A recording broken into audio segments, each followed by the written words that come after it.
Good afternoon. I'm Margaret Dickinson, and today we're here to meet about a third grade student here at Hillcrest Elementary School, Mackenzie Dawson.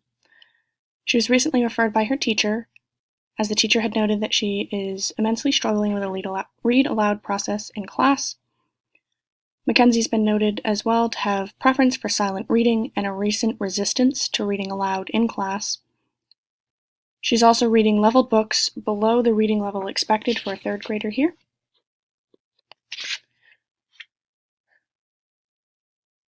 Mackenzie was evaluated for 3 different things. One of these was to question what is the nature of Mackenzie's learning difficulties and why is she having trouble reading. Second was what accommodations or modifications can be made or are recommended for Mackenzie here in school. And the third was how does Mackenzie's engagement in classroom activities during reading differ from other students in the classroom or in other classroom activities. The suspected area of disability that we are evaluating is oral fluency, specifically phonemics. So background information on Mackenzie is that her parents, Mr. and Mrs. Dawson, have stated that she has a fondness for books, but particularly when she's being read aloud to. Her parents read to her every night. She prefers when her parents read to her, but when she chooses to read, her parents have noted she chooses simple, short-worded books with mostly pictures, and sometimes even makes up a story to go along with the images rather than reading the actual words. Overall, Mackenzie's doing really well in school. She's particularly successful in math and noted to be a very helpful student. The only area that she is extremely appearing to struggle in is reading. The assessment method I chose was the Slauson Oral Reading Test, or the SORT R3. This is a norm reference test designed to evaluate oral fluency. It also was made to create a baseline estimate of the level of passages and the age or grade that Mackenzie is reading at. We are using it to understand accommodations or modifications in the Lexile level that Mackenzie may be needing. The test has, on each card, 20 words, 10 on each side, and they are leveled by list, beginning with first grade. We began Kenzie at third grade list, or list 3. She was asked to read aloud, not to comprehend the words, simply to read aloud and pronounce the word.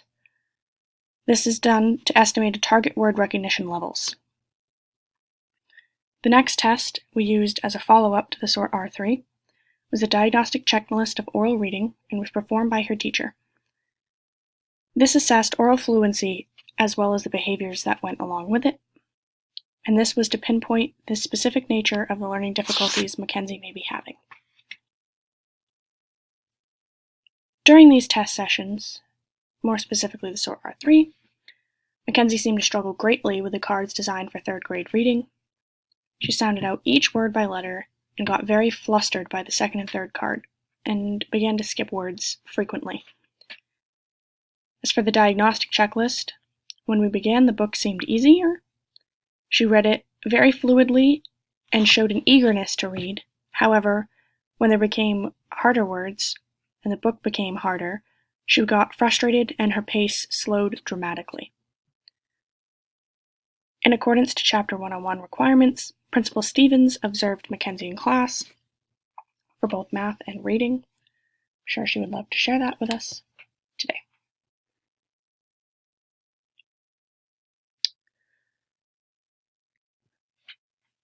The test results for the SORT R3 place Mackenzie at a standard score of 92, placing her in the 29th percentile.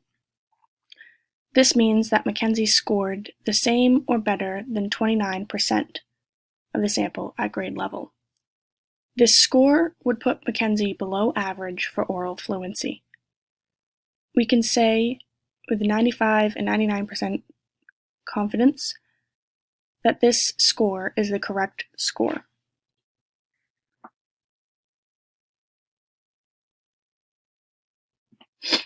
Mackenzie's scores here suggest that she is at target word recognition level of a student aged 6-9 or a grade equivalent of 1.7, which is approximately 1 grade level or 1 year below her actual age and grade level. The criterion reference test, more thorough understanding of the behaviors along with Mackenzie's reading. Mackenzie seemed to read fairly expressively, good pronunciation, with shorter or single double syllable words. She read at an appropriate rate when reading a passage with all familiar words. However, when she was presented with unfamiliar words, her rate slowed down significantly as she tried to sound out each letter. When asked questions about the passages and characters, Mackenzie demonstrated comprehension of the story. She paused appropriately for periods and commas. At the beginning, she did not seem very easily frustrated. She seemed eager to read. However, she did become frustrated fairly quickly when presented with words she had to sound out and did not pronounce correctly. At this point, she stopped attempting unfamiliar words. Her morphological skills could use some work, and these mean that she sounded out the words by letter, or skipped or substituted rather than using skills to figure out how to pronounce the word as a whole, either by piece or overall, instead of singular letter. She did use context clues when she couldn't decipher a word. She used the image or the sentence context to substitute a word. However, she did overall display very good comprehension when asked questions about the passages, mostly successful in the questions that referred to the first part of the passage where she was reading more fluidly. She was noticeably more engaged in the story when she did understand the words than on the pages where there were unfamiliar words. By understand, I mean understand how to pronounce the words. She seems to have an understanding of the word when it is given to her, or a general consensus of what it means. However, she struggles to actually pronounce that word on her own, even if it reappears in the book a second time. She really struggled to break words into syllables and correctly identify and produce sounds at the beginning and ending of words. Overall, Mackenzie was purposely given a reading passage that was slightly above the level the SOAR R suggested, but it was closer to the suggested level than she has been reading. She seemed to struggle mostly with sounding out these unfamiliar words, and although the comprehension wasn't assessed in the SOAR R, this test did show that she is comprehending the reading. It is just the oral fluency that she is struggling with, which leads us to believe that she needs phonological processing skills because hers appear to be a little impaired. Phonological processing is a student's ability to detect and create rhyming words, break words into syllables, identify individual sounds at the beginning or ends of words, and isolate or substitute individual sounds within a word. These are also known as the building blocks of reading success. Conclusion: Mackenzie is performing at a reading level approximately 1 grade or 1 year below her own. As for the questions we asked, we have found that the nature of Mackenzie's learning difficulty appears to be pronouncing words and phonological processing skills. The accommodations or modifications that can be made for Mackenzie in school is that she can begin to receive Title I reading services. The teacher and others could also engage her in phonological awareness exercises. Parents at home may do the same. These exercises can include rhyming, identifying initial sounds and words, word-to-word matching, phoneme deletion, phoneme counting, blending, and phoneme segmentation. How does Mackenzie's engagement in classroom activities during reading differ from other students? Principal Stevens touched on that earlier.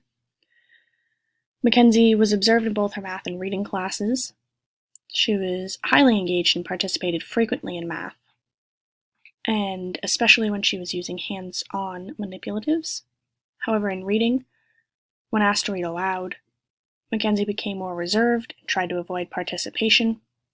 Should actively participate in any answer to questions based on sections that the teacher read herself.